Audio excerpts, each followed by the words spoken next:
Good morning, students. I hope you had a wonderful break and are sort of ready to get back to work. We still have a lot to do over the next few weeks, and I sort of feel refreshed from this break that we had. We're going to continue with our read aloud of European exploration of North America, and we're starting on lesson 5, and we'll go back and look a little bit about what the vocabulary is that you might hear today. You're going to hear about blazed a trail, which is marking a path or a route through the woods. To convert, which means to change from one form to another or to change from one religion to another. Investigative, which is relating to an investigation or search for information. Massive, great word to learn instead of the word large. Use the word massive. Roamed, wandered in different places without a purpose or plan. Stunned, very surprised or shocked. Suspicious, without trust, causing questions or doubt. So you'll hear each of those vocabulary words throughout our story today. And our story is going to be about a man named Francisco Vasquez de Coronado. In our read aloud, we're going to hear about a friar also who traveled alongside 2 explorers of the Southwest. A friar is a man who is a member of a Christian religious group and who goes out into the world to teach others about his belief. As exploration continued and moved westward on the North American continent, explorers often recruited priests or friars to come along with them on their expeditions. You may remember from previous lessons that a priest is a leader of the Christian religion. Usually, the kings and queens who sponsored the explorations and the settlers in a colonization effort expected the travelers to make an effort to change the religious beliefs of the Native Americans to Christianity. This was usually a part of a sponsorship agreement. The Spanish believed that teaching the Native Americans about Christianity was helping them, but it was also a way to gain control of them. In today's read aloud, you're going to learn about an explorer named Francisco Vasquez de Coronado. He trekked approximately 4,000 miles in the southwestern region of what is now the United States, searching for gold. It was a long, hard, frustrating search. What made Coronado think there was gold in this part of North America? Well, you're going to learn more about this in the read aloud, but one important thing to remember is that Coronado believed there was even more gold in this territory than there had been in the Aztec Empire. So listen carefully to find out why Francisco Vasquez de Coronado may have thought there was gold in the southwest region of North America. One day, in 1536, Don Antonio de Mendoza, Viceroy of New Spain, sat in his office in Mexico City, listening to a fellow Spaniard, Alvar Núñez Cabeza de Vaca, tell his astonishing tale. Cabeza de Vaca told Mendoza of his experiences on the disastrous Narvaez expedition. Do you remember what that one was? That was when 600 men went to explore Florida and only 4 men out of the 600 made it back to Mexico. Yikes. Mendoza was fascinated by this amazing tale of adventure and survival in foreign lands. But the part of the story that interested Mendoza the most was the report Cabeza de Vaca gave concerning golden cities. While they were living with the Native Americans, Cabeza de Vaca had heard much talk about a land to the north of them, a land that was rich in gold. This land was called the 7 Cities of Cibola. It was believed that Cibola was a region to the north containing 7 wealthy cities, each one bursting with gold. Mendoza was excited by this report and was eager to find this gold. Mendoza decided to find the 7 cities of Cibola. He recruited a French priest named Friar Marcos. In addition, a man named Esteban, a slave who had traveled with Cabeza de Vaca and along with de Vaca survived the Narvaez expedition. He was recruited to go along as a guide and a translator on their investigative travels north. Esteban was a Moor who had been relocated to Spain as a slave. By the time Mendoza recruited him for the expedition to find the 7 cities of Cibola, he had become a very experienced explorer. Esteban had come in contact with different Native American groups on his travels and had learned a few things about their way of life. In the spring of 1539, these 2 men, along with a group of Native Americans, set off to the north. They walked along trails that had been blazed or previously marked by Indian traders. Because Esteban knew the land well and traveled at a much faster rate than Friar Marcos, and Friar Marcos wanted to preach Christianity to the Native Americans along the way, the 2 men decided to split up. Together, they came up with a way for Esteban to get his message to Friar Marcos. If Esteban found a good-sized city with some gold, he was supposed to send back a small cross, about the size of a hand. If he found a big city with lots of gold, he was supposed to send back a large cross, about the size of an arm. If he found a huge city with a very large amount of gold, he was supposed to send back an even larger cross.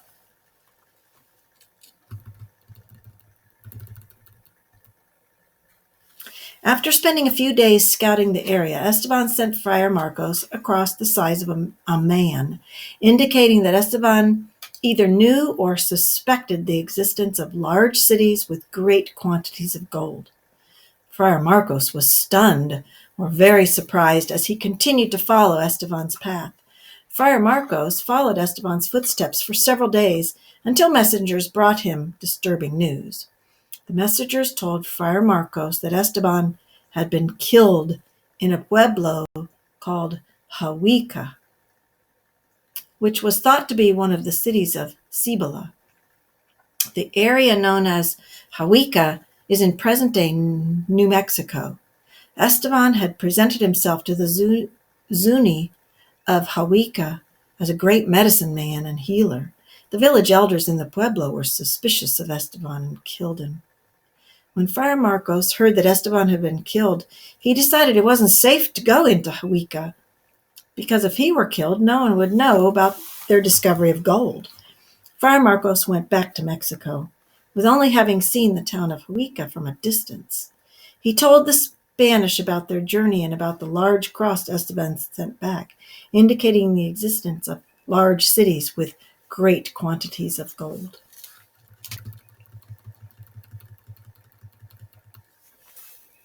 The Spanish listened closely. They asked Friar Marcos if he had seen the golden cities of Cibola. Friar Marcos said he had. He told the Spaniards that Hawaika was bigger and richer than Tenochtitlan, the capital of the Aztec Empire. Friar Marcos was so convinced of the truth behind Esteban's message of the large cross, Friar Marcos led the Spanish into believing that he really had seen the city. When the Spaniards heard this, they believed that the city Esteban and Friar Marcos had seen might be El Dorado, the golden one they had heard about from many native people but had never been able to find. Soon, all the conquistadors in Mexico hoped for their chance to explore and conquer this land of wealth. In the end, Mendoza appointed a young man named Francisco Vasquez de Coronado to lead an expedition to Cibola. In February 1540, Coronado assembled his expedition in the town of Compostela in northern Mexico. Coronado wore bright gilded armor. He recruited 337 Spanish soldiers, 220 of whom rode on horses. Also on the expedition were 700 Indian slaves who would serve the Spaniards and take care of large herds of sheep and cattle that would be marching with the men. There were also priests and a few women on this expedition. One of the priests was Friar Marcos. Everyone was excited about getting rich from the gold they would find in Cibola.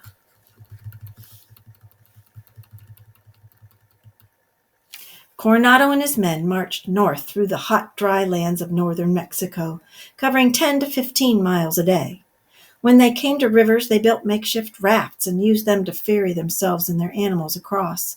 They saw some small pueblos, but seeing that the Native Americans had no gold, Coronado and his men pressed on, crossing bush and desert and entering into what is now the United States. Friar Marcos and the Indian guides led Coronado to the pueblo of Hawaika, where Esteban had met his end. As Coronado and his men approached, the Zuni came out to meet them. They were carrying weapons and rocks, and they drew a line in the ground by sprinkling cornmeal as a way of telling the Spaniards they were not to come any farther. They were resolved or determined to protect their town. One of the Spanish priests came forward and began reading a long statement, while an interpreter tried to translate the message to the Zuni. It said that the Indians were expected to convert or change from their religion to Christianity, to accept the King of Spain as their king. If they didn't agree to do so, the Spanish would attack them. The Native Americans listened for a while, but then they began shooting arrows and tossing stones. Coronado and his men charged. The Zuni men ran back to their pueblos. They fired arrows and threw rocks from the top of their pueblos built on hills and cliff sides for protection. Coronado was hit by a big rock. Then a second rock struck his helmet and knocked him off his horse. He lay on the ground unconscious while his men carried on the battle.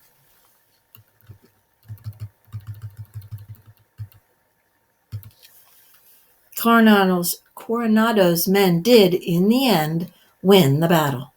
They quickly discovered that Hawaika was not a vast city on the same scale as Tenochtitlan. The Zuni lived in pueblos, multi-story houses made out of stone and plaster.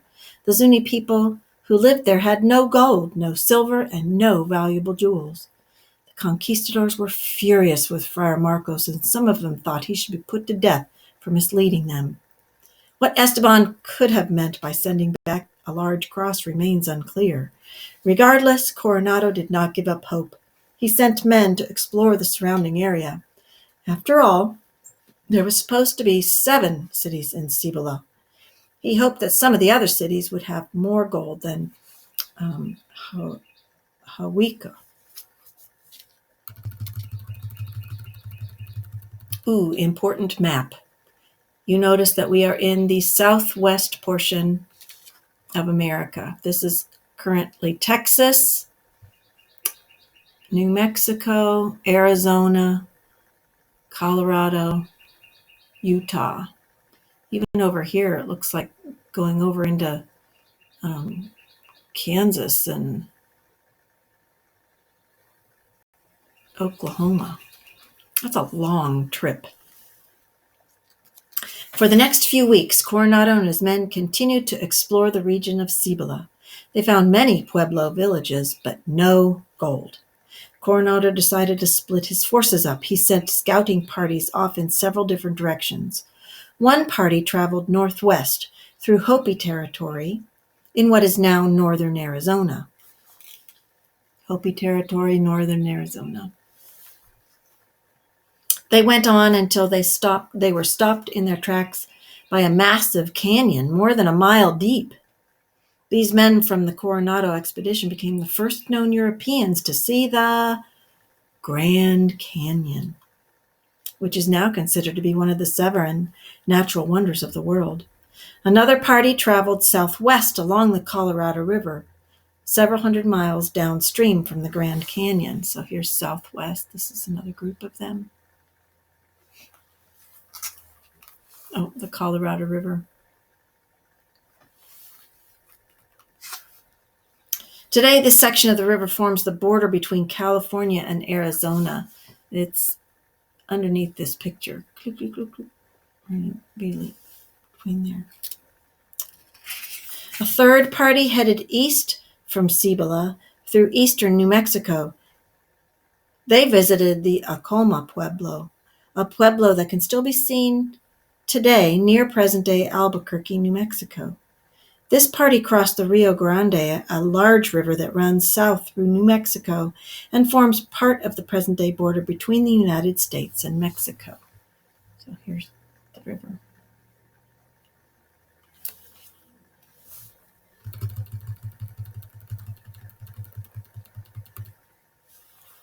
They passed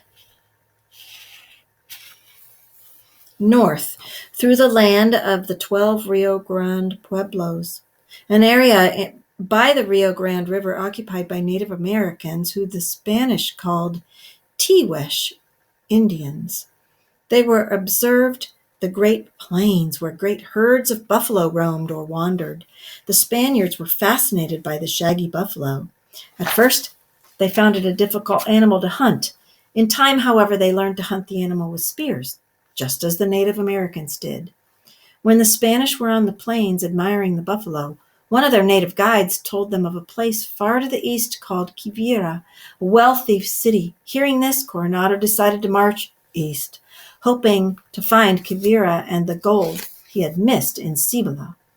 In their search for the 7 cities of Cibola, the Spaniards treated the natives they encountered horribly, killing many of them.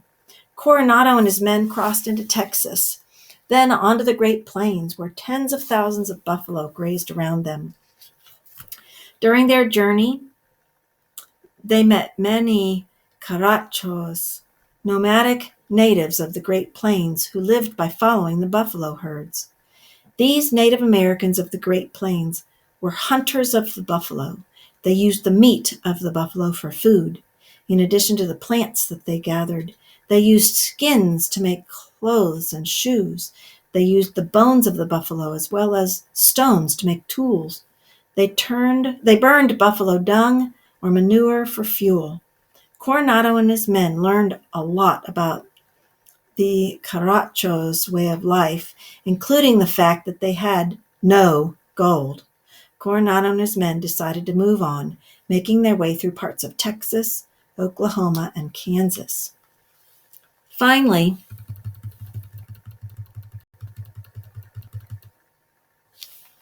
Coronado and his men reached Quivira. Instead of a wealthy city, they found a few villages and some grass huts. There was no gold whatsoever. He and his men decided to spend the winter near Quivira before beginning the long journey back to Mexico. Coronado and his men, who had ridden forth on this expedition so confidently, with high hopes of finding gold, had no success in finding wealth. He and his men limped back southward to Mexico with no gold. In fact, Coronado had lost a large sum of money that he had invested in the expedition.